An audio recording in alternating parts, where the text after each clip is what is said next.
Hey, what's up, everybody? This is Jamil Jude, artistic director here at Kenny Leon's True Colors Theater Company, bringing to you the first True Colors podcast. We're really excited to be able to stay connected with you all in this world where things are changing daily. We want to make sure that as artists, we do our part to continue to try to connect. And thanks to technology, we are excited to continue to bring you more content. We hope to do this True Color podcast, which will be a series of artist interviews, master classes, and maybe just some straight audio podcasts from time to time every Thursday. So continue to check back with us on all of our social media platforms to see what we have going on. To kick this one off, I wanted to answer a couple of questions that have come into us as we have shared with you the news that we were going to try to do these. And for this first one, I wanted to answer three questions. The first one being, how did I become artistic director?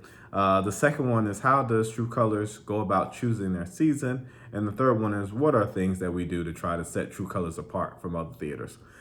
Before I get into it, I want to just have a moment of transparency to say that this is about the second time, maybe even the third time I've tried to record this podcast. I recorded it earlier today, and I shared that on Facebook and Instagram Live. So if you want to get that first one, go check that out. But unfortunately, it was like a second and third camera shoot, so I wasn't really looking into the camera. That was more so for my own research as we try to R&D this thing. But the one of the straight ahead view didn't record. Technology failed. So here I am trying to record it again so that we have this one, so we have the cleaner one. But if you want to get the full first True Colors podcast, go check out our IG or our Facebook to check that out. So let's go ahead and get started with the thing. All right, so how did I become artistic director? All right, it started in college. You know, I was a football player all my life, middle school, high school, and I got to college at Colgate University on a football scholarship, but came to quickly realize that I am not a college football player. I was on the team, but I was never really going to be a star. After getting hurt my freshman year, I had a lot of time on my hands, and a former football player named Will Arnold, he asked me to be in his play. And the play was about racial tensions in the South. And as a Southerner, I felt a connection. And being at a predominantly white institution, felt like there really weren't a lot of safe spaces for me to be able to talk about the impact of race on my life. But this play provided me that opportunity, and was really, really thankful that an audience wanted to hear that. And it wasn't didactic, and it didn't start debate, but really got a chance just to listen to a story and listen to a community that felt like it didn't have that same voice at that college campus. And I was bit by the bug. And thanks to encouragement from Raymond Taft, another teammate, and some other people, I ventured into becoming the artistic director of a student group called Urban Theater at Colgate, where I wrote, produced, and directed a couple of shows during my college time.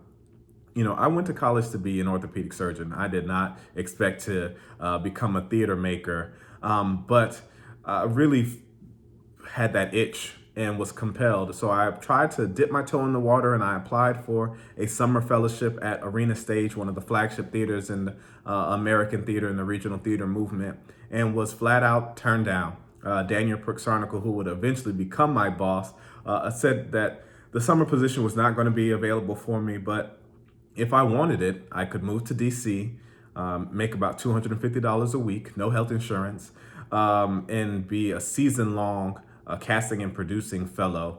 And I made the best, worst decision of my life, and I moved down to DC, and I tried to figure it out. Thankfully, my friend Jordan Scott, his mom, Miss Stacy Scott, had an elementary school in DC, and she allowed me to work there in the mornings from 6:30 a.m. Yes, 6:30 a.m. to 9:30 a.m. So that I can make a little extra change, and then I would go to Arena, and I'd be there at 10 o'clock, work from 10 to 6. And since I worked in casting, we had to go see shows. Daniel had us out there seeing about 4 to 5 shows a week. So I'd be seeing shows from 7:30 to about 10:30 at night.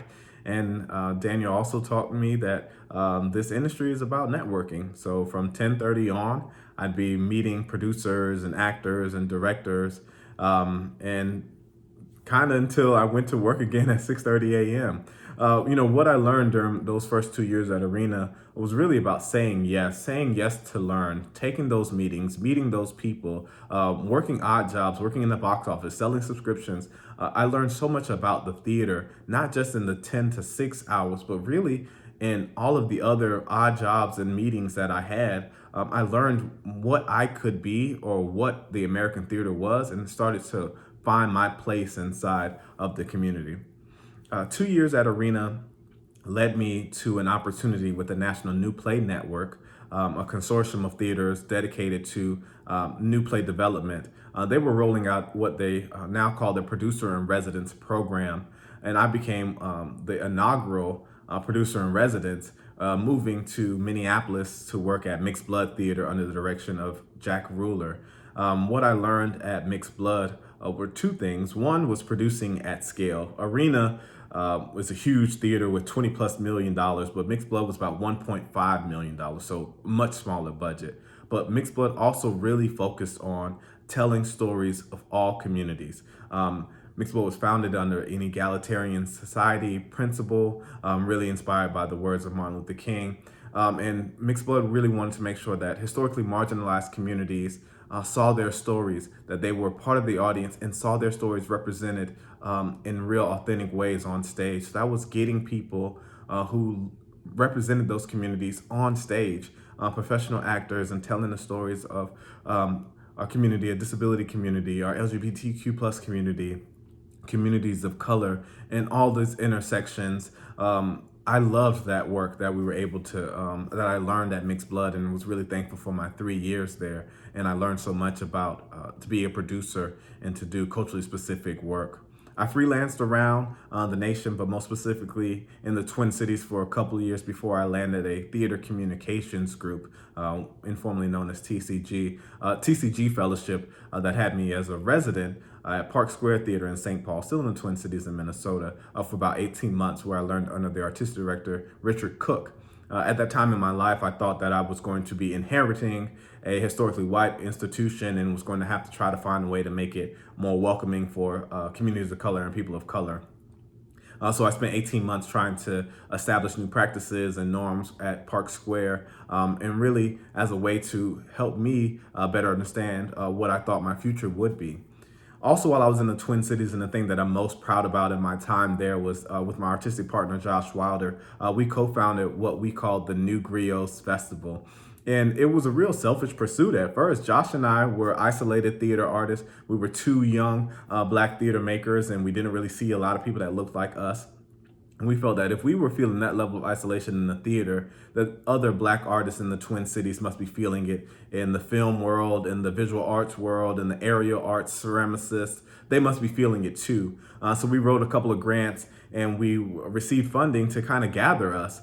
So it started as a 3-day festival where we celebrated 10 emerging Black artists over the course of those 3 days. And by the time we ended it in 2017, and we started in 2015. By the time we ended in 2017, it expanded to a 10-day festival, still celebrating 10 new artists over the time. But we presented it at the flagship regional theater in Minnesota, the Guthrie Theater. So we expanded its scale exponentially. We celebrated over 20+ artists over those 2 years. And that really taught me that the stories of my community are important. I can tell them, I can grow the scale, and that I had the ability and capacity to lead in the American theater. And that really changed my life. The final component to how I became artistic director here at Kenny Leon's True Colors Theater Company is my relationship with Kenny Leon. At my time at Arena, Daniel Perksarnicle, who I'm forever indebted to, put me to be Kenny's personal assistant.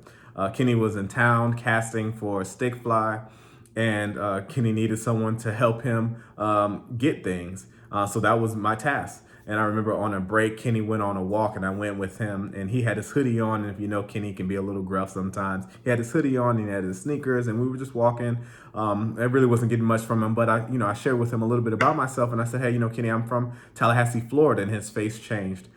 Kenny was born in Tallahassee and while raised in St. Pete, Tallahassee was still meant a lot to him, and he was very fond of that. And that struck up a relationship that has changed my world.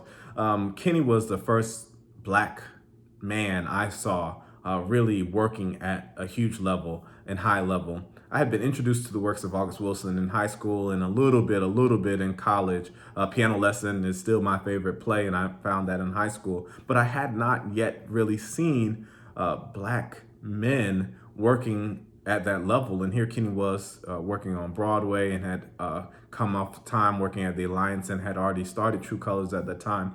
So I asked Kenny to be my mentor, and this isn't verbatim, but he said, "Nah, I don't know about that. But here's my phone number. Reach out to me whenever you want to." And I think that was his way of still becoming a mentor, but without the label of being a mentor. But to his credit, man, anytime I reached out to Kenny, he was always there for me, responding. I could call him, no matter what he was doing, he'd call me back. But even when I didn't reach out to Kenny, Kenny would still text me and say, "Hey, man, just checking on you, seeing what's going on."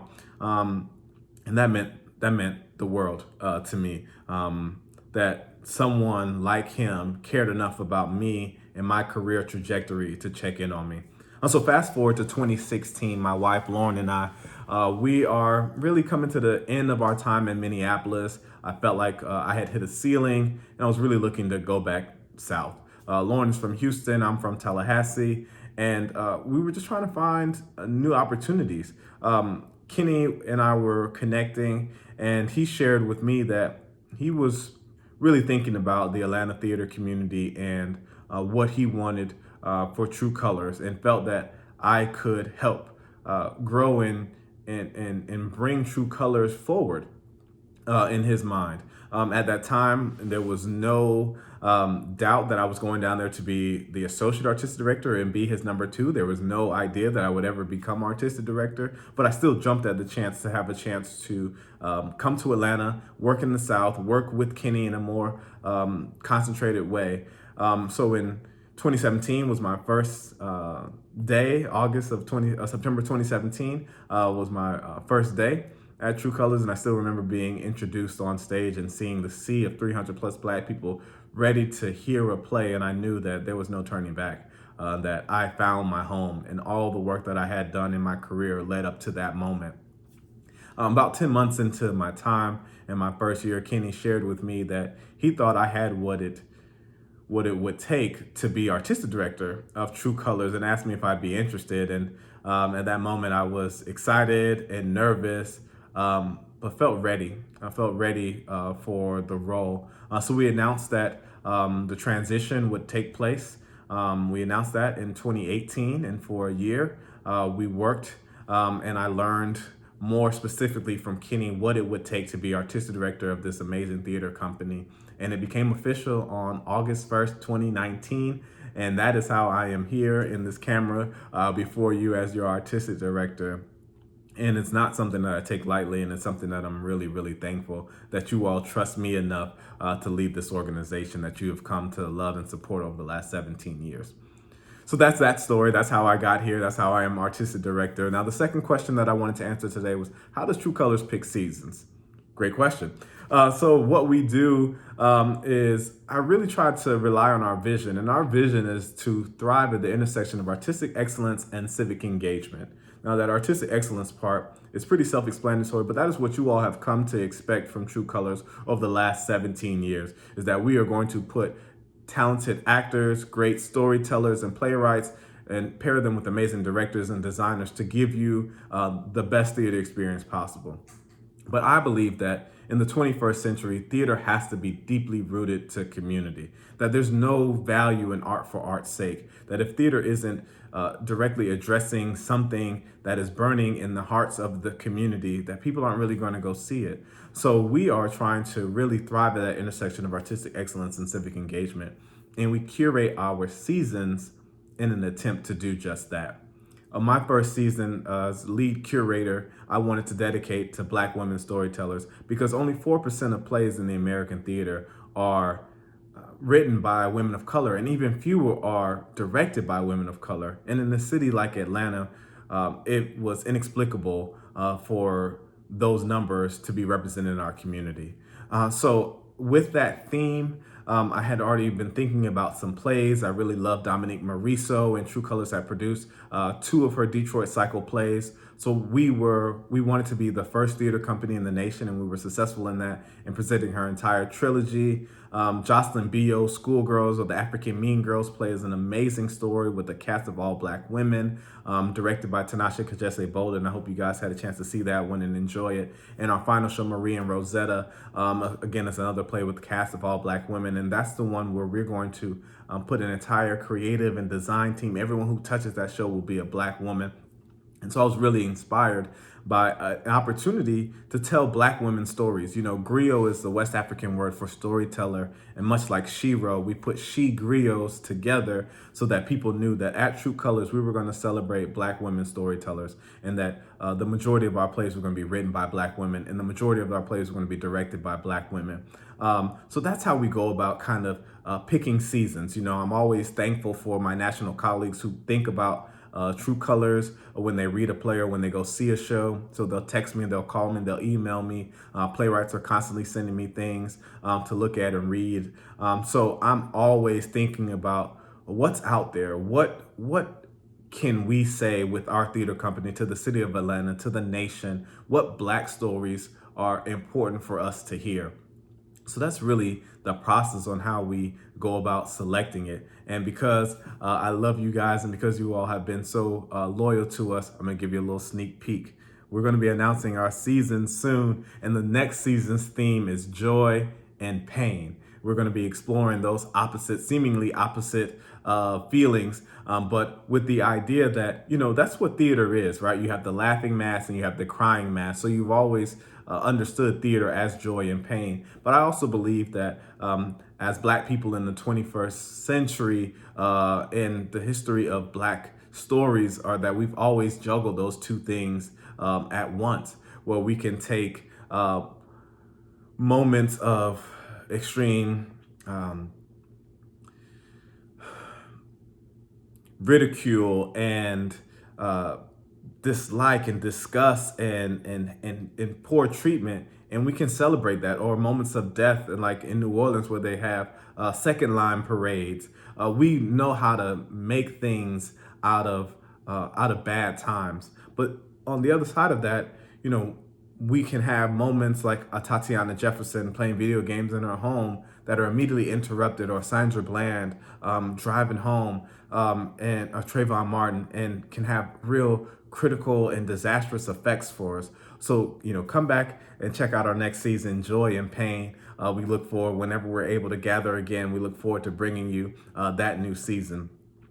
The final question that I want to talk about is how do we set True Colors apart? And I mentioned it not just in our season curation process, but also about how we try to live at that intersection of artistic excellence and civic engagement. And we do that with our community conversations and our education program, which is an amazing program. Learn more about what we do on our website and our education program. But I also think that, you know, what sets True Colors apart from other regional theaters is that we center the Black storytelling lens.